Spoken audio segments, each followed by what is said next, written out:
আলহামদুলিল্লাহ আলহামদুলিল্লাহি ওয়াহদাহ ওয়াসসালাতু ওয়াসসালামু আলা মান লা নাবিয়্যা বা'দা আম্মা বা'দ। সকল প্রশংসা সেই মহান রবের, যিনি আমাদেরকে সৃষ্টি করেছেন এবং পৃথিবীতে পাঠিয়েছেন তার তাওহীদকে ধারণ করবার জন্য, তার ইবাদত এবং দাসত্ব করবার জন্য।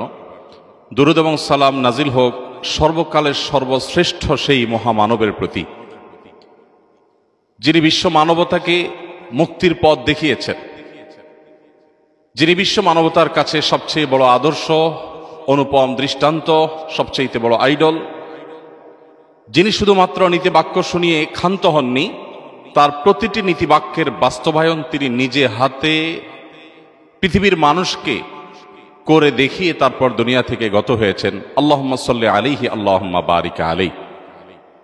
সময়ত উপস্থিতি, আমি সংক্ষিপ্ত সময়ের মধ্যে যে বিষয়ে কথা বলতে চাই সেটি হলো সিরাতে রাসূলের আয়নায় তারুণ্য। আমরা অনেকেই জেনে থাকব আমাদের প্রিয় নবী সাল্লাল্লাহু আলাইহি সাল্লাম তার জীবনে তার আশেপাশে প্রবীণ এবং নবীনদের অপূর্ব সমন্বয় সবসময় তিনি সাধন করে চলতেন। তার সভাসদ থেকে নিয়ে ব্যক্তিগত জীবন পর্যন্ত প্রতিটি স্তরে যদি আপনি লক্ষ্য করেন, আপনি দেখতে পাবেন একদিকে যেমন ছিলেন আবু বকর, ওমর, ওসমানের মতো সিনিয়র ব্যক্তিবর্গ, অপরদিকে আপনি দেখতে পাবেন আব্দুল্লাহ ইবনে ওমর, আব্দুল্লাহ ইবনে আব্বাস, আব্দুল্লাহ ইবনে মাসউদ রিদওয়ানুল্লাহি তাআলা আলাইহিম আজমাইনের মতো তরুণ সাহাবীদের দিয়ে তার পুরো সভাসদ আলোকিত অলঙ্কৃত থাকত। প্রিয় নবী সাল্লাল্লাহু আলাইহি ওয়াসাল্লাম তার বিশেষ মনোযোগ ছিল সবসময় তরুণদের প্রতি, তারুণ্যের প্রতি।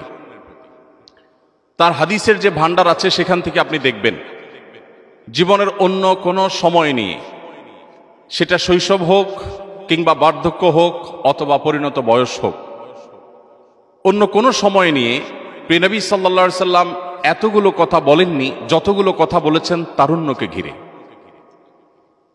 আপনি দেখবেন আমাদের প্রিয় নবী সাল্লাল্লাহু আলাইহি সাল্লামের বিভিন্ন হাদিসে তিনি ইয়া মা'শারাশ শাবাব, হে তরুণ সম্প্রদায় বলে আলাদাভাবে তরুণদেরকে তিনি অ্যাড্রেস করে কথা বলেছেন।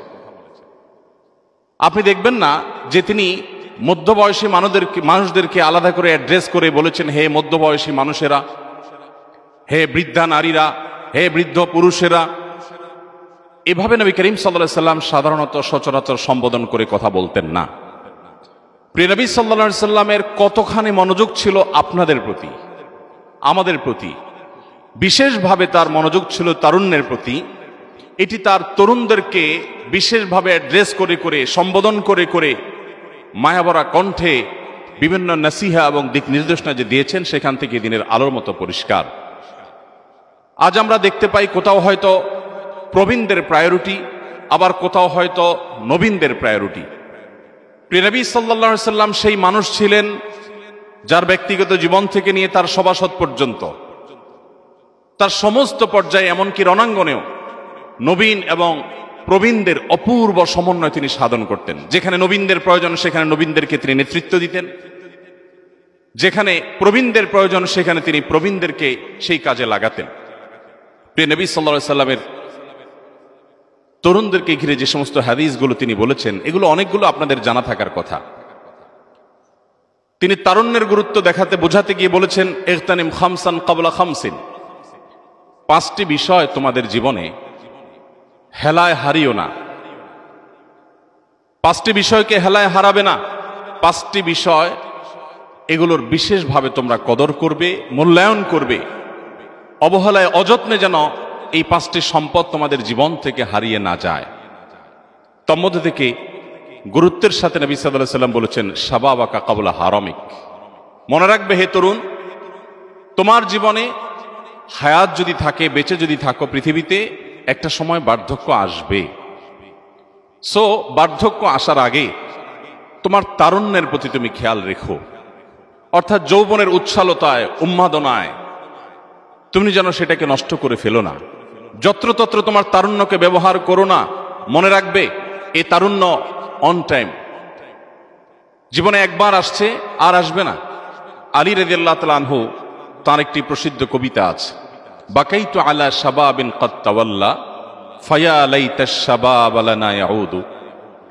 তিনি তারুণ্য হারানোর পর, তারুণ্য তারুণ্যের বয়সটি পার করার পর বলেছিলেন কেঁদে কেঁদে, আমি আমার সেই তারুণ্য, আমি আমার সেই যৌবনের জন্য এখনো কেঁদে ফিরি, যেই যৌবন, যে তারুণ্য আমার জীবন থেকে হারিয়ে গেছে। ফায়া লাইতাশ শাবাব লানা ইয়াউদু, হায় যদি আমার জীবনে আবার তারুণ্য একটু ফিরে আসতো। ফালাউ কানা শাবাবু ইউবাউ বাইআন, পৃথিবীর কোন বাজারে যদি তারুণ্য বিক্রি হতো, পৃথিবীর কোন মার্কেটে, কোন শপিং মলে, কোন কোম্পানির কাছে যদি যৌবন কেনা যেত, লা আতাইতুল মুবাইআ মা ইউরিদু, তবে বিক্রেতা যত সম্পদ, যত বিনিময়, যত মূল্যই চাক না কেন, আমি আমার সকল সহায় সম্পদ সবকিছু দিয়ে হলেও জীবনে মুহূর্তের জন্য তারুণ্যকে ক্রয় করার চেষ্টা করতাম। ওয়ালাকিন্নাশ শাবাবা ইযা তাওয়াল্লা আলা শারাফিন ফামাতলাবুহু বাঈদু, কিন্তু আফসোসের বিষয় হলো তারুণ্য এবং যৌবন এমন একটি বিষয়, জীবনের এই সম্পদটি হারিয়ে গেলে সকল সম্পদ দিয়েও, পৃথিবীর সমস্ত অ্যাসেটের বিনিময়েও সে তারুণ্যকে মুহূর্তের জন্য আর ফিরিয়ে আনা সম্ভবপর হয় না। সম্মানিত সুধী, আমাদের নবী করিম সাল্লাল্লাহু আলাইহি সাল্লাম তারুণ্য এবং যৌবনের এই সময়টাকে এত বেশি গুরুত্ব আরোপ করেছেন যে তিনি আমাদেরকে আলাদা করে বলেছেন, শাবাবাকা ক্বাবলা হারামিক, মনে রাখবে এই তারুণ্য তোমার আজীবন থাকবে না, একটা সময় শেষ হয়ে যাবে, ক্ষয় হয়ে যাবে। অতএব এই তারুণ্য তোমার হেলায় তুমি হারাবে না, এটাকে যথাযথ ব্যবহার করবে। নবী করিম সাল্লাল্লাহু আলাইহি ওয়াসাল্লাম তিনি তরুণদেরকে উৎসাহ দিয়ে, উদ্দীপনা দিয়ে, প্রেরণা দিয়ে বলেছেন, সাবআতুন ইউযিল্লুহুমুল্লাহু ফি যিল্লিহি ইয়াওমা লা যিল্লা ইল্লা যিল্লুহ, কিয়ামতের ভয়াবহতম দিনে যখন সূর্য মানুষের মাথার খুব কাছাকাছি অবস্থান করবে, বৈজ্ঞানিকভাবে সূর্য এত কাছাকাছি থাকলে জ্বলে পড়ে ছাই হওয়ার কথা, কিন্তু আখিরাত বলে কথা, পার্থিব জীবনের কোনো কিছুর সাথে আখিরাতের জীবনের কোনো কিছুর সাথে কোনো তুলনা চলবে না। সেখানকার দৃশ্য, সেখানকার পরিবেশ, সেখানকার পরিস্থিতি, সেখানকার অবকাঠামো, সেখানকার সব কিছু হবে সম্পূর্ণ ডিফারেন্ট। আমরা পৃথিবীর যে বাস্তবতা দেখছি, এটা দেখে আখিরাতকে অনেক সময় তুলনা করে ফেলি, যেটা আমাদের ভুল হয়। তো নবী করিম সাল্লাল্লাহু আলাইহি সাল্লাম কিয়ামতের সেই ভয়াবহতম পরিস্থিতিতে তরুণদের জন্য একটি সুসংবাদ দিয়ে বলেছেন, 7 শ্রেণীর মানুষকে আল্লাহ তাআলা কিয়ামতের ভয়াবহতম দিনে, যখন মানুষ পাগলের মতো অস্থির থাকবে, কারোর পরনে কাপড় থাকবে না, ভয়াবহতা এমন চরমে হবে, চরমে পৌঁছাবে যে কাপড় পরনে আছে কি নেই সেটি দেখবার মতো ফুরসতটুকু মানুষের থাকবে না। এরকম কঠিন পরিস্থিতিতে মানুষ আল্লাহর কাছে যখন পানা চাইতে থাকবে যে, আল্লাহ যদি আমাদের জাহান্নাম ফয়সালা হয়ে থাকে তবে জাহান্নামেই দিন, তবুও কিয়ামতের এই দুর্বিষহ পরিস্থিতি থেকে আপনি মুক্তি দিন। নবীদের কাছে মানুষ দৌড়ে গিয়ে আকুতি জানাবে, আল্লাহর কাছে ফরিয়াদ করুন যেন বিচার কার্য আল্লাহ তাআলা শুরু করেন। এই দুর্বিষহ, এই কঠিন পরিস্থিতি আমরা আর সইতে পারছি না। ঠিক সেই কঠিন পরিস্থিতিতে নবী করিম সাল্লাল্লাহু আলাইহি সাল্লাম বলেছেন, 7 শ্রেণীর মানুষকে আল্লাহ রাব্বুল আলামিন আল্লাহর আরশের ভিআইপি প্যান্ডেলে আল্লাহ তাআলা জায়গা দিবেন, স্থান দিবেন।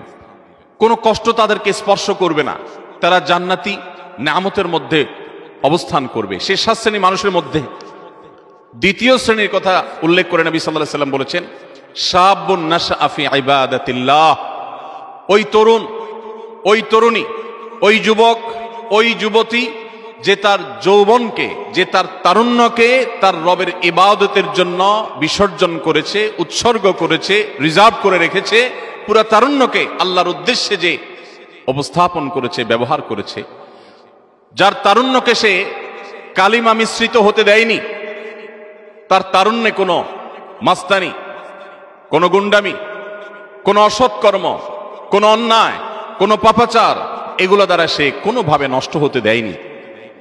পরম যত্নে, পরম আদরে যে তার জীবনের এই সবচেয়ে মূল্যবান অংশ, জীবনের সবচেয়ে ক্রিম টাইমকে যে সংরক্ষণ করতে পেরেছে, সেই তরুণদেরকে আল্লাহ রাব্বুল আলামিন কিয়ামতের ভয়াবহতম দিনে আরশের ছায়ার ভিআইপি প্যান্ডেলে স্থান দিবেন ইনশাআল্লাহ। আমরা সবাই সেই তরুণদের কাতারে শামিল হতে চাই তো ইনশাআল্লাহ। হে আরশের মালিক, আপনি আমাদের সবাইকে সেই তরুণদের কাতারে শামিল করে নিন। সময়ত উপস্থিতি, প্রিয় নবী সাল্লাল্লাহু আলাইহি সাল্লাম তরুণদের সতর্ক করে বলেছেন, মনে রাখবে কিয়ামতের ভয়াবহতম দিনে কয়েকটি প্রশ্নের উত্তর দেয়া ছাড়া কোনো মানুষ আপন পা নাড়াতে পারবে না, কাউকে তার দুটি পা নাড়াতে দেয়া হবে না যাবত না সে কয়েকটি প্রশ্নের উত্তর আল্লাহর কাছে না দিতে পারবে। এর মধ্য থেকে ওয়ান শাবাবিহি ফিমা আবলাহ, একটি প্রশ্ন করা হবে প্রত্যেক মানুষকে যে তোমার তারুণ্যকে, তোমার যৌবনকে তুমি কোন কাজে ব্যয় করেছো, তোমার যৌবনের অর্জন কি, তোমার তারুণ্যের অর্জন কি। এই প্রশ্নের উত্তর দেওয়া ছাড়া কোনো মানুষ তার দুটি পা নাড়াতে পারবে না। আপনি আপনার তারুণ্যে কি করছেন, আপনি আপনার যৌবনে কি করছেন, এই প্রশ্ন উত্তর আপনাকে দিতে হবে। প্রিয় নবী সাল্লাল্লাহু আলাইহি সাল্লাম এইভাবে তার জীবনের বাঁকে বাঁকে ক্ষণে ক্ষণে তারুণ্যকে স্মরণ করেছেন, তারুণ্যকে অ্যাড্রেস করেছেন। তরুণদেরকে তিনি বিশেষভাবে মনোযোগ দিয়েছেন, তার বিশেষ এবং স্পেশাল ফোকাস ছিল তরুণরা। নবী সাল্লাল্লাহু আলাইহি সাল্লামের চারপাশে তরুণরা তাকে ঘিরে থাকতো। তার একান্ত সেবক ছিলেন একজন তরুণ, আনাস ইবনে মালিক রাদিয়াল্লাহু তাআলা আনহু। তার ইলমের ধারক, সবচেয়ে বেশি দোয়া পেয়েছেন যিনি, তিনি ছিলেন আরেকজন তরুণ, আব্দুল্লাহ ইবনে আব্বাস রাদিয়াল্লাহু তাআলা আনহু, যার জন্য তিনি দোয়া করে বলেছিলেন, আল্লাহুম্মা আল্লিমহুল কিতাব, আল্লাহ তাকে আপনি কোরআনের জ্ঞান দান করুন। তার আদর্শকে সবচেয়ে বেশি ধারণ করা মানুষদের মধ্য থেকে একজন, তাকে সবচেয়ে বেশি ভালোবাসা মানুষগুলোর মধ্য থেকে একজন, তার সুন্নাতের সবচেয়ে বেশি আঁকড়ে ধরা মানুষগুলোর একজন ছিলেন, তার অত্যন্ত আদরের একজন মানুষ ছিলেন আরেকজন তরুণ, তার নাম ছিল আব্দুল্লাহ ইবনে ওমর রাদিয়াল্লাহু তাআলা আনহু। নবী করিম সাল্লাল্লাহু আলাইহি সাল্লাম এভাবে তরুণদের ঘেরাওর মধ্যে থাকতেন। প্রবীণরা যেমন থাকতো, নবীনরা থাকতো, বৃদ্ধরা যেমন থাকতো, ঠিক একইভাবে তরুণদেরকে নবী করিম সাল্লাল্লাহু আলাইহি সাল্লাম বিশেষ গুরুত্ব দিতেন। সম্মানিত উপস্থিতি, নবী করিম সাল্লাল্লাহু আলাইহি সাল্লাম আব্দুল্লাহ ইবনে মাসউদ রাদিয়াল্লাহু তাআলা আনহুকে একবার উৎসাহ দিয়ে বলেছিলেন, প্রেরণা দিয়ে বলেছিলেন, ইন্নাকা গোলামুন মুআল্লিম, হে আব্দুল্লাহ তুমি একজন শিক্ষক যুবক, যে মানুষকে জ্ঞান বিতরণ করো। আপনারা জানেন ইলমে ফিকহের, ইসলামী ফিকহের অন্যতম দুইজন দিকপাল, সাহাবীদের মধ্য থেকে অন্যতম দুইজন দিকপালের একজন ছিলেন আব্দুল্লাহ ইবনে মাসউদ রাদিয়াল্লাহু তাআলা আনহু, আরেকজন ছিলেন আব্দুল্লাহ ইবনে আব্বাস রাদিয়াল্লাহু তাআলা আনহু। এই আব্দুল্লাহ ইবনে মাসউদ রাদিয়াল্লাহু তাআলা আনহু তিনি তখন যৌবন পেরিয়ে পরিণত বয়সের দিকে যাচ্ছেন, ইসলাম গ্রহণ করেছেন। নবী করিম সাল্লাল্লাহু আলাইহি সাল্লাম তাকে এমন প্রেরণা দিয়েছেন, পরবর্তীতে তিনি মুআল্লিমুস সাহাবা, সমস্ত সাহাবীদের বা অন্য সাধারণ সাহাবীদের শিক্ষকে তিনি পরিণত হয়েছেন। নবী করিম সাল্লাল্লাহু আলাইহি সাল্লামের প্রেরণায় একজন তরুণ, তিনি কিয়ামত পর্যন্ত আগত মানুষের কাছে রেফারেন্স ব্যক্তি হিসেবে অনন্য এক আসনে আসীন হয়েছেন। আজও ইসলামী ফিকহের গুরুত্বপূর্ণ বিষয়ে আব্দুল্লাহ ইবনে মাসউদ রাদিয়াল্লাহু তাআলা আনহুর মতামতকে গুরুত্বের সাথে স্মরণ করা হয়। ওই যে নবী সাল্লাল্লাহু আলাইহি সাল্লাম তার তারুণ্যে তাকে উৎসাহ দিয়ে বলেছিলেন, ইন্নাকা গোলামুন মুআল্লিমুন, আপনি এমন একজন, তুমি এমন একজন যুবক যে যার ভিতরে মানুষকে শিক্ষাদান করার প্রবণতা আছে, তুমি মানুষকে শিক্ষা দান করো, জ্ঞান বিতরণ করো, তোমার ভিতরে শিক্ষকতার প্রবণতা আছে। নবী সাল্লাল্লাহু আলাইহি ওয়াসাল্লাম নিজেও বলেছেন, বুইস্তু মুআল্লিমা, আমি শিক্ষক হয়ে পৃথিবীতে এসেছি, মানুষকে গাইড করা আমার কাজ। সম্মানিত উপস্থিতি, আবু মুসা আশআরী রাদিয়াল্লাহু তাআলা আনহুর নাম সম্ভবত আমরা সবাই শুনেছি। আবু মুসা আশআরী রাদিয়াল্লাহু তাআলা আনহুর কণ্ঠ অনেক সুন্দর ছিল। নবী করিম সাল্লাল্লাহু আলাইহি ওয়াসাল্লাম এই তরুণকেও প্রশংসা করে প্রেরণা দিয়ে দাউদ আলাইহিস সালামের বংশধরের, দাউদ আলাইহিস সালামের যে কণ্ঠ ছিল, সে কণ্ঠের মাধুর্য যে আল্লাহ তাআলা তাকেও দিয়েছেন, তাকে সেই কথা বলে অনুপ্রাণিত করেছেন। অর্থাৎ এভাবে নবী সাল্লাল্লাহু আলাইহি সাল্লাম বিভিন্ন সময় তারুণ্যকে উৎসাহ দিতেন, তিনি প্রেরণা দিতেন এবং তাদেরকে সাহস যোগাতেন।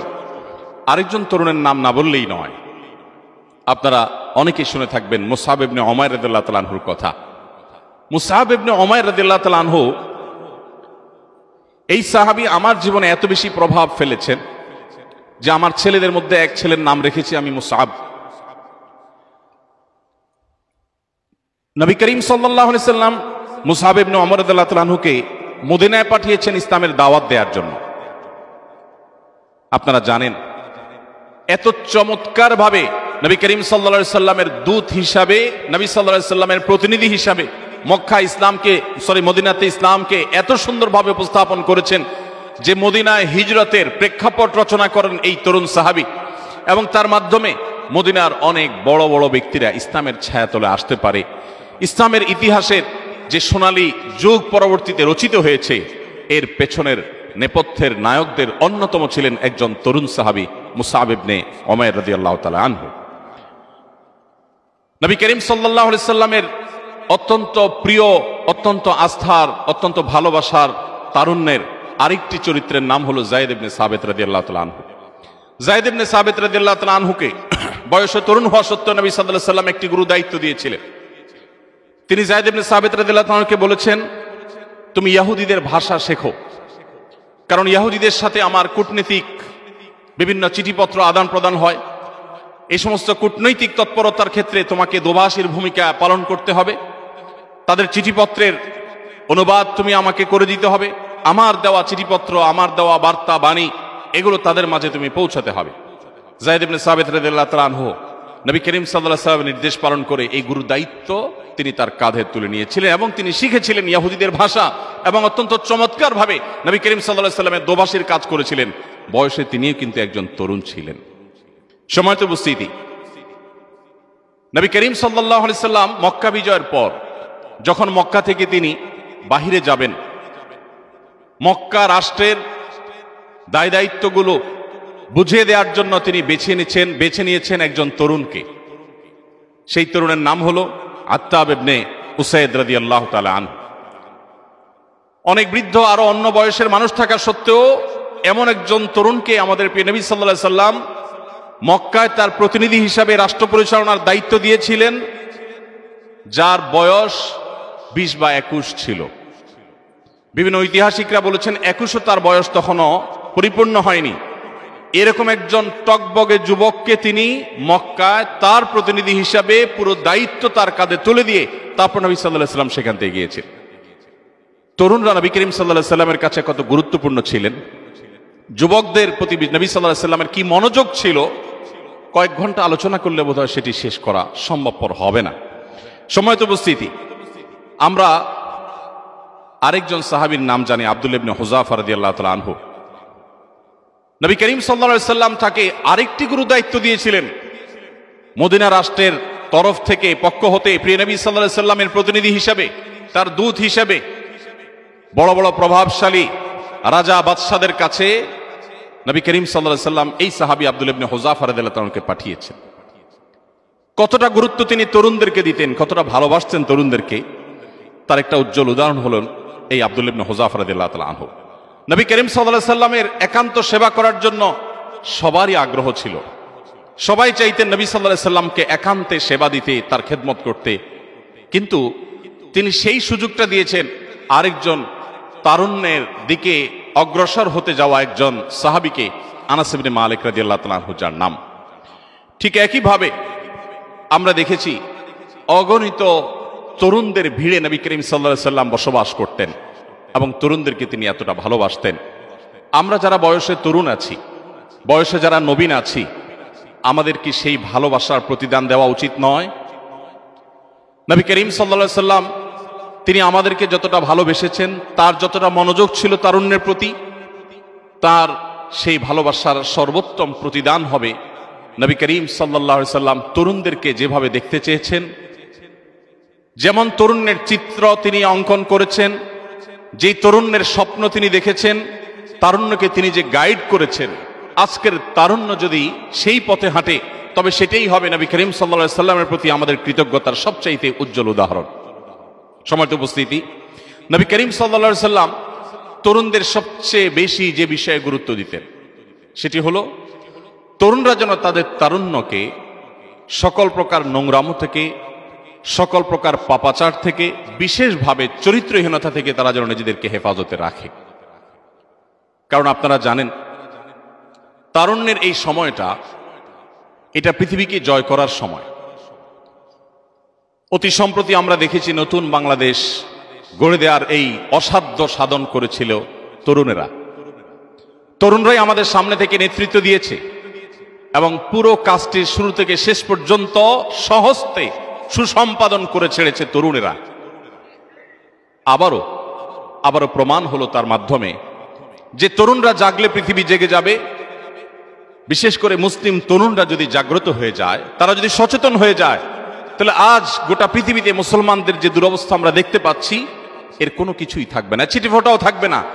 মুসলমানদের অবস্থা পরিবর্তনের জন্য তরুণদেরকে জাগতে হবে, তরুণদেরকে নড়েচড়ে বসতে হবে, তাদের আত্মপরিচয় তাদেরকে খুঁজে বের করতে হবে। সম্মানিত উপস্থিতি, আজ আক্ষেপ হয় সেই তারুণ্যের প্রতি, যে তারুণ্য পশ্চিমা সভ্যতা, পশ্চিমা কৃষ্টি এবং কালচারের প্রভাবে মাথা নুয়ে ফেলে, যে সেখানে নিজেকে বিক্রি করে ফেলে, যে তার জীবনকে, যৌবনকে পশ্চিমা তারুণ্যের প্রভাবে তাদের মধ্যে হারিয়ে ফেলে। আমার অত্যন্ত কষ্ট হয়, আফসোস হয় সেই তারুণ্য দেখে। মনে রাখবেন, আপনি তাদের বংশধর, আপনি তাদের সন্তান, যারা তাদের তারুণ্যের পুরো সময়টাকে সর্বোত্তম ব্যবহার করে গোটা বিশ্ব চরাচরকে তারা জয় করেছেন। আপনি সে আব্দুল্লাহ ইবনে ওমরের সন্তান, আপনি সে আব্দুল্লাহ ইবনে আব্বাসের সন্তান, আপনি সে আবু হুরায়রা রাদিয়াল্লাহু তাআলার সন্তান, আপনি সে ওমরের সন্তান। সম্মানিত উপস্থিতি, আজ মুসলিম তারুণ্য আমরা আমাদের আত্মপরিচয় আমরা ভুলে গেছি। আমরা জানি না আমরা সেই নবীর উম্মত, যেই নবী আমাদের যৌবনকে, আমাদের তারুণ্যকে সকল প্রকার নোংরামো, সকল প্রকার দুশ্চরিত্র থেকে সংরক্ষণ করবার জন্য সবচেয়ে বেশি গুরুত্ব আরোপ করেছেন। কারণ একজন যুবক যদি তার যৌবনের সমস্ত চাহিদাগুলোকে আল্লাহর আদেশ এবং নিষেধ দ্বারা নিয়ন্ত্রণ করতে পারে, ফিল্টার করে চলতে পারেন, এই যুবক, তার দ্বারা বিশ্ব জয় করা সম্ভব। আমার আফসোস হয় আজ সেই যুবককে দেখে, যে যুবক একজন খেলোয়াড়, যিনি বিশ্বময় অনেক বেশি পরিচিত, পপুলার, এরকম কোন তারকা খেলোয়াড়কে যদি কেউ পুলিশের সমস্ত ব্যারিকেড, সমস্ত বাধা ডিঙ্গিয়ে মাঠের মধ্যে গিয়ে যদি আলিঙ্গন করে ফেলে, তার সাথে সেলফি তুলে ফেলে, তাহলে তাকে আমরা সাহসী যুবক আখ্যায়িত করি। আমরা মনে করি সে অনেক কিছু করে ফেলেছে, অথচ আমরা ভুলে গেছি আমরা সেই সাহাবীদের সন্তান, নবী করিম সাল্লাল্লাহু আলাইহি সাল্লাম যাদের তারুণ্যকে হাতে গড়ে এমন ভাবে তৈরি করেছিলেন, যারাই অর্ধ পৃথিবীকে মুসলমানদের পায়ের নিচে এনে ছেড়েছিলেন। আমরা ভুলে গেছি আমরা তাদের সন্তান, আমাদের আদর্শ হয়ে গেছে এখন পশ্চিমারা।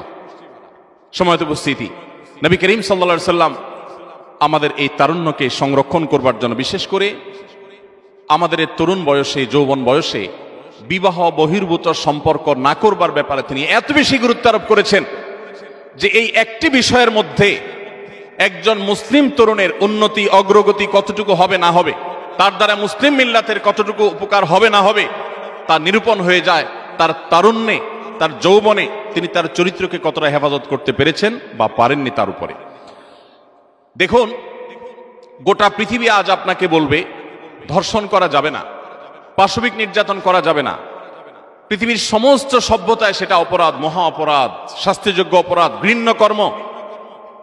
কিন্তু কিভাবে এই পাশবিক নির্যাতন, এই ধর্ষণ থামানো যায়, সেই কথা পৃথিবীর কোন সভ্যতা আপনাকে খুব বলিষ্ঠভাবে বলতে পারবে না।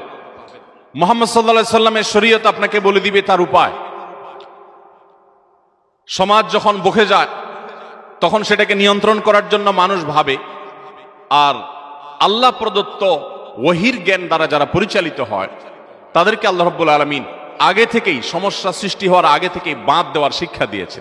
নবী করিম সাল্লাল্লাহু আলাইহি সাল্লাম তার অত্যন্ত স্নেহের একজন তরুণ সাহাবী আলী রাদিয়াল্লাহু তাআলা আনহুকে বলেছিলেন, ইয়া আলী, লা তুতবিআন নাযরাতান নাযরাহ, তুমি কোনো অপাত্রে যে নারীর প্রতি দৃষ্টিপাত করা তোমার জন্য হারাম করা হয়েছে, তোমার কল্যাণার্থে, তোমার সমাজের সুস্থ স্বাভাবিক বিকাশের স্বার্থে যে নারীর দিকে তোমাকে, তার সৌন্দর্য তোমাকে অবলোকন করতে নিষেধ করা হয়েছে, তুমি ইচ্ছাপূর্বকভাবে তার দিকে তাকাবে না, এবং যদি প্রথম দৃষ্টি তোমার পড়ে যায় দ্রুততার সাথে নিজেকে সংযত করে নিবে, কারণ এটি তোমার জন্য হালাল নয়। দেখুন, নবী করিম সাল্লাল্লাহু আলাইহি সাল্লাম বলেছেন, মানুষের চোখ দেখে প্রথমে জেনা লিপ্ত হয়, এরপর তার মনের জেনায় সে লিপ্ত হয়, এরপর সে চূড়ান্ত জেনার পথে, ব্যভিচারের পথে সে হাঁটে এবং পথ মাড়ায়। এভাবে নবী করিম সাল্লাল্লাহু আলাইহি সাল্লাম তারুণ্যের চরিত্রকে হেফাজত করার কথা বলেছেন। তিনি যুবকদেরকে লক্ষ্য করে বলেছেন, ইয়া মাশারাস শাবাব, হে তরুণ সম্প্রদায়েরা, মান ইসতাতা মিনকুমুল বাআতা ফালইয়াতাযাওয়াজ, তোমাদের চরিত্রকে হেফাজত করবার জন্য, তোমাদের চরিত্রকে সংরক্ষণ করবার জন্য, কালিমা থেকে মুক্ত রাখবার জন্য তোমাদের যাদের সাধ্য সামর্থ্য আছে তারা যেন বিবাহ শাদী করে।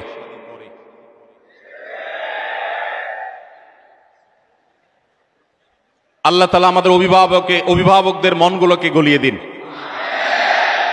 আমাদের বাবা মাদের আল্লাহ তাআলা সুমতি দান করুন। মাশাআল্লাহ, আমি কি আলোচনার সবচেয়ে গুরুত্বপূর্ণ অংশে উপনীত হলাম? মাশাআল্লাহ, ঠিক আছে। আল্লাহ রাব্বুল আলামিন সব অবিবাহিত ভাইদের বিবাহের ব্যবস্থা করে দিন, অবিবাহিত বোনদের বিবাহের ব্যবস্থা করে দিন। ভাইরা আমার, নবী করিম সাল্লাল্লাহু আলাইহি ওয়াসাল্লাম আমাদের চরিত্রকে হেফাজত করবার জন্য উপযুক্ত বয়স হওয়ার পর সামর্থ্য থাকলে বিয়ে করতে বলেছেন। যত জোরে জোরে আমিন আমিন বলেছেন, যত জোরে জোরে ঠিক ঠিক বলেছেন, ঠিক তত জোরে জোরে আপনাকে আপনার ক্যারিয়ার বিল্ড আপ করার জন্য আগাতে হবে। আপনি ছাত্র মানুষ, নিজেই বাপের হোটেলে খান, এবার একটা বিয়ে করে বউ এনে বাপের উপরে আরেকটা বোঝা চাপাবেন, এই অধিকার ইসলাম আপনাকে দেয় নাই। এবার ঠিকটা একটু আওয়াজ আসতে হয়েছে। পক্ষের ওয়াজ হলে সবাই জোরে জোরে ঠিক ঠিক বলে, বিপক্ষে গেলে আর ঠিক ঠিক বাইর হয় না। যাই হোক, তো ভাইরা আমার,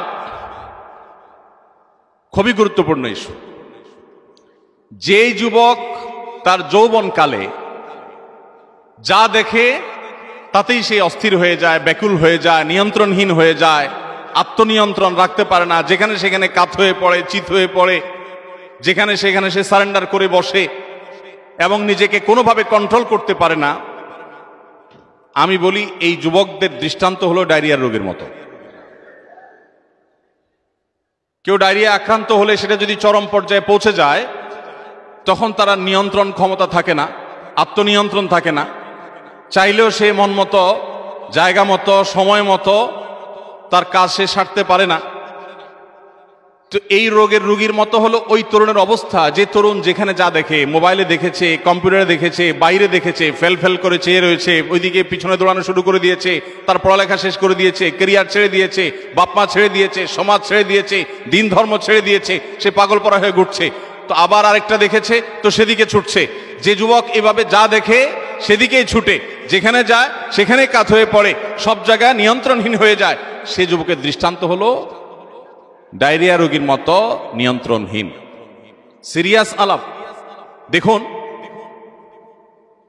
মুসলিম তরুণের দৃষ্টান্ত হলো যে সে পাহাড় সম দৃঢ়তার অধিকারী হবে, যেখানে সেখানে সে নিয়ন্ত্রণহীন হয়ে যাবে না, সে বৈধ আর অবৈধ খুঁজবে, সে তার বুক ভরা সমস্ত ভালোবাসাগুলোকে জমিয়ে রাখবে তার বৈধ সঙ্গী সঙ্গিনীর জন্য।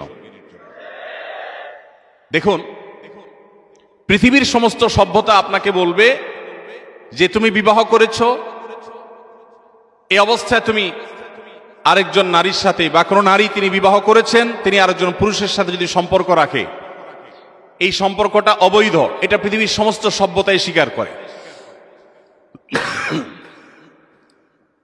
ইসলাম তার চাইতে আরো এক কাঠি এগিয়ে। ইসলাম বলে বিবাহের পর তোমার জীবন সঙ্গী, জীবন সঙ্গিনীর রাইট বা তার অধিকারের দিকে খেয়াল করতে গিয়ে তুমি আরেকজনের দিকে দৃষ্টিপাত করবা না, বা আরেক দিকে তুমি যাবা না, অগ্রসর হবা না। এটা যেরকম তোমার নৈতিক দায়িত্বের মধ্যে পড়ে, এর চাইতে আরো গুরুত্বপূর্ণ বিষয় হলো তোমাকে আরো প্রোঅ্যাক্টিভ হতে হবে। অর্থাৎ তোমার জীবনে কেউ না কেউ তোমার জীবনে আসবে, যদি কপালে বিবাহ লেখা থাকে, কেউ না কেউ তোমার জীবনে আসবে। যে তোমার জীবনে আসবে সেই মানুষটির জন্য তোমার সমস্ত ভালোবাসাকে জমিয়ে রাখবে। তুমি যদি তার আগে অপাত্রে কুপাত্রে বিভিন্ন জায়গায় অজায়গায় তুমি তোমার তথাকথিত ভালোবাসাকে বিলিয়ে বেড়াও, নষ্ট করে বেড়াও, তাহলে তোমার সে হবু স্বামী, হবু স্ত্রী, তোমার যে হবু জীবন সঙ্গী বা সঙ্গিনী, তার জন্য সমস্ত ভালোবাসাগুলো জমিয়ে রাখার কথা ছিল, সে তুমি জমিয়ে রাখো নাই। অর্থাৎ আমার জীবনে যিনি আসবেন তার প্রতি আমার কমিটমেন্ট, তার প্রতি আমার ভালোবাসার সবচেয়ে উৎকৃষ্ট উদাহরণ হবে যে তার আসার আগেও আমার সমস্ত ভালোবাসা, সমস্ত অনুভূতি, অনুভব, উপলব্ধি সবকিছুকে আমি জমিয়ে রাখবো তার জন্য। এর চাইতে প্রোয়েক্টিভ চরিত্রবান মানুষ আর কে হতে পারে? ইসলাম আমাদেরকে সেই শিক্ষা দেয়। পশ্চিমা সভ্যতা আপনাকে সেটা বলবে না, বলবে যে তোমার যা খুশি তা করো, সমস্যা নাই, তবে বিয়ের পর আর করিও না। পশ্চিমা সভ্যতা বলবে কি, বিবাহের পরে তুমি আর ডানে বামে মুখ বালাবালি করিও না, বিবাহের আগে যা খুশি করো। আর ইসলাম বলে না, তোমার জীবন সঙ্গী, জীবন সঙ্গিনীর জন্য তোমার সারা জীবনের সমস্ত ভালোবাসাকে সঞ্চয় করে রাখো, অজায়গায় কুজায়গায় সেটাকে অপাত্র কুপাত্রে ব্যবহার করবে না। সময় তো ভাইরা আমার,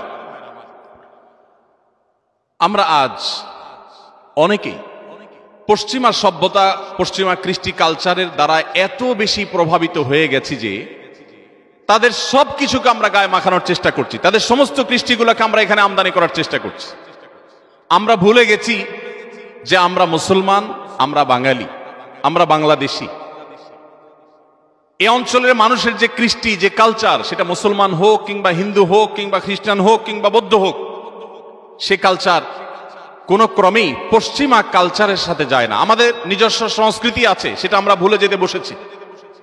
আমি একটি কথা প্রায় বলি, একটু আগেও বিসিসি আমরা আলোচনা করছিলাম, সেখানেও বলছিলাম, পশ্চিমারা জ্ঞানে, বিজ্ঞানে, তথ্যে, যোগাযোগে, অবকাঠামোতে, অর্থনীতিতে, অনেক দিক থেকে, পরিবেশের দিক থেকে, অনেক দিক থেকে তারা আমাদের থেকে যদি 1000 বছর এগিয়ে থাকে, পারিবারিক ব্যবস্থাপনায় তাদের চাইতে আমরা 2000 বছর এগিয়ে আছি। তাদের থেকে জ্ঞান বিজ্ঞান নেন, তাদের থেকে তথ্য প্রযুক্তি নেন, তাদের থেকে অন্যান্য ভালো জিনিসগুলো নেন, কোনো অসুবিধা নেই, ইসলাম সেটা নিষেধ করে না। কিন্তু তাদের বস্তা পচা সস্তা সংস্কৃতি আমাদের দেশে আমদানি করবেন না।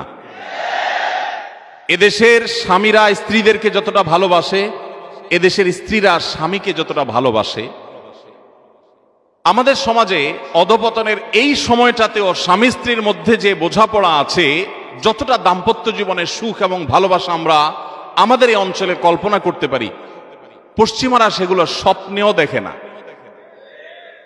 অর্থাৎ ঘুমন্ত মানুষ যে স্বপ্ন দেখে, তারা এরকম কিছু স্বপ্নেও দেখে বলে আমার মনে হয় না যে স্বামী স্ত্রীকে এরকম ভালোবাসতে পারে। একটু আগে একজন স্যার বলছিলেন, ভিসি স্যারই বলছিলেন যে কোনো এক ইংল্যান্ডে একটা ঘটনা বলছিলেন যে বাবা খুশি হয়ে গর্ব করে কোন এক জায়গায় বলছিলেন যে আজকে ছেলের বিয়ে, আমি সৌভাগ্যবান, আমাকে দাওয়াত দিয়েছে। ছেলের বিয়েতে দাওয়াত পেয়ে বাবা কি গর্বিত, বাবা আনন্দিত, বাবা উৎফুল্ল, বাবা গর্ব করে বলছেন যে আমার ছেলের বিয়েতে আমাকে দাওয়াত দেয়া হয়েছে, আলহামদুলিল্লাহ। আলহামদুলিল্লাহ তো আর বলে নেই, খুশি হয়েছেন তিনি। ভাইরা আমার, বিষয়টা হাসির নয়। আপনি কদিন আগের একটা পত্রিকার নিউজ দেখেছেন নিশ্চয়ই, জাপানে কয়েক বছরের মধ্যে অগণিত মানুষ, বহু মানুষ, তারা মরে বাসার মধ্যে পচে গলে দীর্ঘদিন পর তাদের লাশের দুর্গন্ধ যখন ছড়িয়ে পড়েছে, তখন তাদেরকে দরজা ভেঙে উদ্ধার করা হয়েছে। আমি নিজে এরকম জাপানে বিভিন্ন দেশে দেখার সুযোগ আমার হয়েছে যে সেখানে তাদের সুখের এত উপকরণ থাকা সত্ত্বেও বৃদ্ধদের প্রায় সবার হাতে হাতে একটা কুকুর ছানা, একটা কুকুর। এই কুকুর শখে পালন করে, কিন্তু সেই শখটার পেছনে আছে এক নির্মম অধ্যায়। সেটি হলো যে তাদের সন্তানরা কেউ তাদের কাছে থাকে না, বাধ্য হয়ে একটা কুকুরকে সাথে নিয়ে তাদের চলতে হয়। ভাইরা আমার, আমাদের এই সমাজে এখনো বাবারা ছেলে মেয়ে অধপতন আমাদের চরমে। এরপরও আমাদের এই সমাজে বাবারা ছেলে মেয়েদেরকে যতটা ভালোবাসেন, আমাদের সন্তানরা বাবা মাকে যতটা ফিল করেন, পশ্চিমারা এগুলো চিন্তাও করতে পারে না, ওরা ভাবতেও পারে না। ওদের পারিবারিক জীবনে আমাদের সুখের কথা ওরা কল্পনাও করতে পারে না যে মানুষ পারিবারিক জীবনে এতটা সুখী হতে পারে। তাহলে আপনি যে মুহাম্মদ সাল্লাল্লাহু আলাইহি সাল্লামের আদর্শ, যার সংস্কৃতিকে ধারণ করে আপনি দুনিয়াতে পার্থিব সুখ অর্জন করলেন, আজ আপনি সেটাকে ছুঁড়ে ফেলে দিয়ে পশ্চিমাদের সভ্যতায় আপনি গা মাখাচ্ছেন। এর চাইতে বড় দুর্ভাগ্যজনক আর কোন অধ্যায় হতে পারে না। এই জন্য সময়ত ভাইরা, আমি আপনাদেরকে বলতে চাই, আসুন প্রতিজ্ঞা করি আমাদের চরিত্রগুলোকে আমরা সংরক্ষণ করব, হেফাজত করব। মনে রাখবেন, আপনি আপনার পার্থিব উন্নতি অগ্রগতির প্রয়োজনে, আপনার কেরিয়ারকে ভালো করবার জন্য এবং আল্লাহ রাব্বুল আলামিনের প্রিয় পাত্র হওয়ার জন্য, ভালো মুসলমান হওয়ার জন্য, সাহসী যুবক হওয়ার জন্য, সফল মানুষ হওয়ার জন্য আপনার এই যৌবনের পুরো সময়টুকু সকল ধরনের অবৈধ সম্পর্ক থেকে, হারাম রিলেশন থেকে আপনাকে বাঁচিয়ে রাখতে হবে। এখনকার যুবকদের মধ্যে সেরকম যুবক পাওয়া সোনার হরিণ হয়ে গেছে, যে যুবক তার যৌবনকে দুশ্চরিত্র থেকে হেফাজতে রাখতে পারে। এরকম যুবক পাওয়া, এরকম যুবতী পাওয়া এখন সোনার হরিণ হয়ে গেছে। একটি কথা আমি বিভিন্ন জায়গায় বলার চেষ্টা করি, সেটি হলো, স্রোতের তালে গা ভাসানোর জন্য কোনো যোগ্যতার প্রয়োজন হয় না। যে কেউ স্রোতের তালে তালে গা ভাসাতে পারে। সমাজে সবাই যেটা করে এটা করতে যোগ্যতার প্রয়োজন হয় না। স্রোতের বিপরীত দিকে হাঁটতে যোগ্যতার প্রয়োজন হয়, শক্তির প্রয়োজন হয়। অতএব আমরা কি স্রোতের তালে তালে চলবো না স্রোতের বিপরীতে চলবো? আল্লাহ তাআলা আমাদের সবার সমস্ত আমলগুলোকে কবুল এবং মঞ্জুর করুন। আমাদেরকে প্রিয় নবী সাল্লাল্লাহু আলাইহি সাল্লামের সেই তরুণ সাহাবীদের মতো আদর্শবান তরুণ হওয়ার তৌফিক দান করুন। ভাইরা আমার, নবী করিম সাল্লাল্লাহু আলাইহি সাল্লাম তরুণদের জীবনে তাদের চরিত্রহীনতা থেকে, দুশ্চরিত্র থেকে, জেনা ব্যভিচার থেকে বাঁচাবার জন্য তার যে আপ্রাণ প্রচেষ্টা ছিল, সে বিষয়ে আমি আর দীর্ঘ আলোচনা করতে চাই না, সময় অনেক গড়িয়ে গেছে। আপনাদেরকে শুধু এটুকু বলতে চাই যে আলী রাদিয়াল্লাহু তাআলা আনহু যেটা বলেছিলেন, বাকাইতু আলা শাবাবিন ক্বাদ তাওয়াল্লা ফায়া লাইতা শাবাব লানা ইয়াউদু, সেই আফসোস যেন আমাদের করতে না হয়।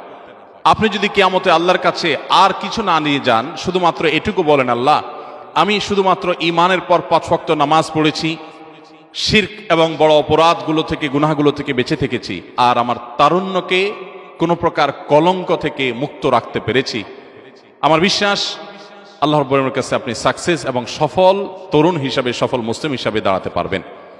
ডক্টর খন্দকার আব্দুল্লাহ জাহাঙ্গীর রহমতুল্লাহ আলাইহি বলতেন, আমার মতো দাড়ি পাকা যুবক, তিনি তার কথা বলতেন যে আমার মতো দাড়ি পাকা বৃদ্ধ, আমি যদি রাত জেগে তাহাজ্জুদের নামাজ পড়ি তাতে যে পরিমাণ সওয়াব পাবো, তোমরা তরুণরা শুধুমাত্র 5 ওয়াক্ত নামাজের পাশাপাশি তোমাদের তারুণ্যকে যদি নষ্টামি থেকে, নোংরামি থেকে, ব্যভিচার থেকে, হারাম রিলেশন থেকে বাঁচাতে পারো, তো আমার বিশ্বাস আমার মতো বৃদ্ধের তাহাজ্জুদের চাইতে অনেক বেশি আল্লাহর প্রিয় পাত্র তোমরা হতে পারবে।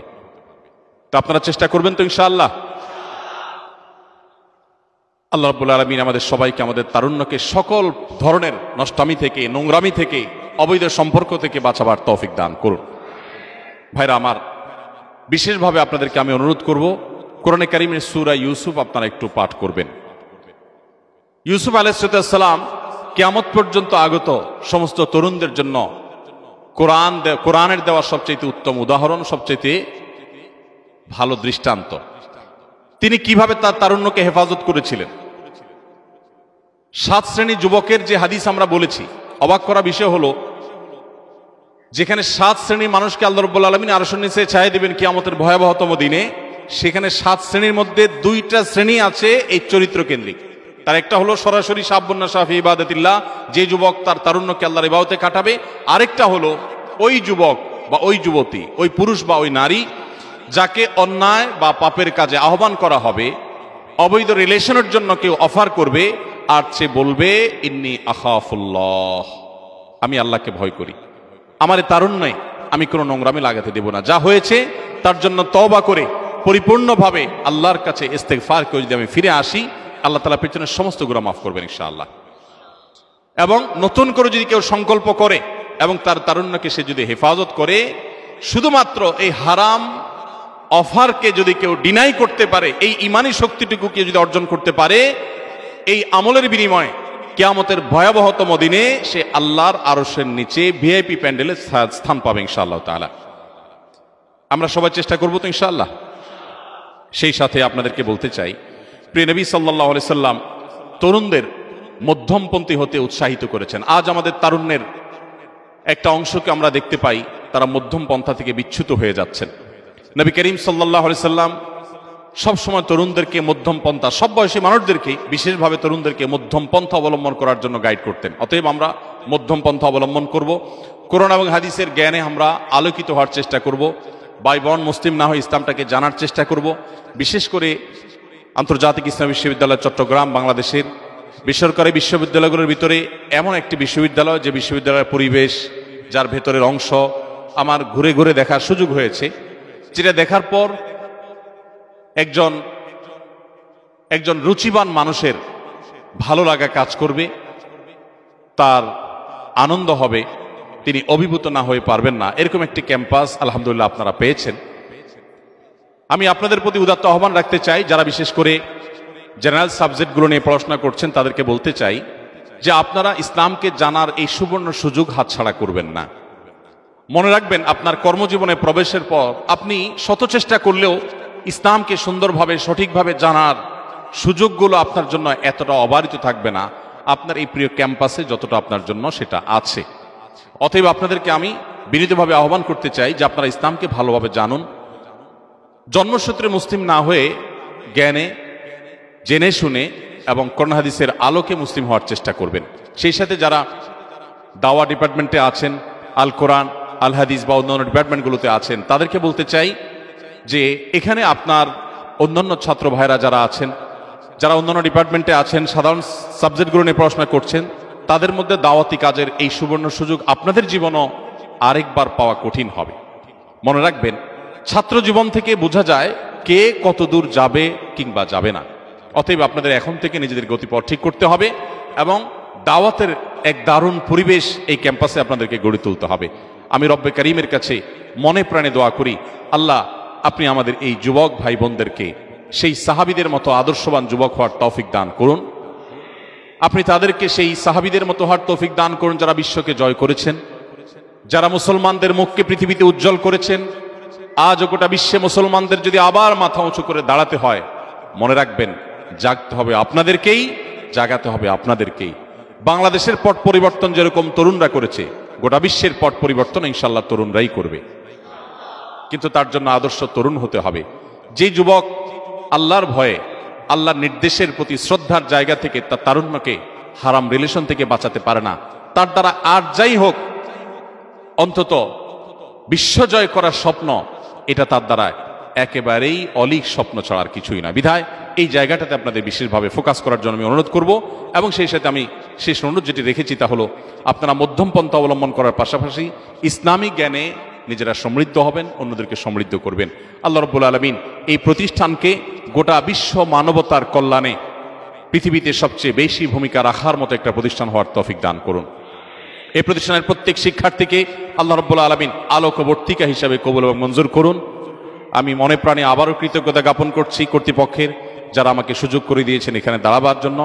আর এত লম্বা সময় ধরে আপনারা যে আমার এই বক্তব্য তথা আমার এই আলাপচারিতা খুব ধৈর্য ধারণ করে শুনেছেন, আপনাদের এই ধৈর্য পরীক্ষায় উত্তীর্ণ হওয়ার জন্য আপনাদেরকে অভিনন্দন। জাযাকুমুল্লাহ খাইর। আসসালামু আলাইকুম ওয়া রাহমাতুল্লাহ।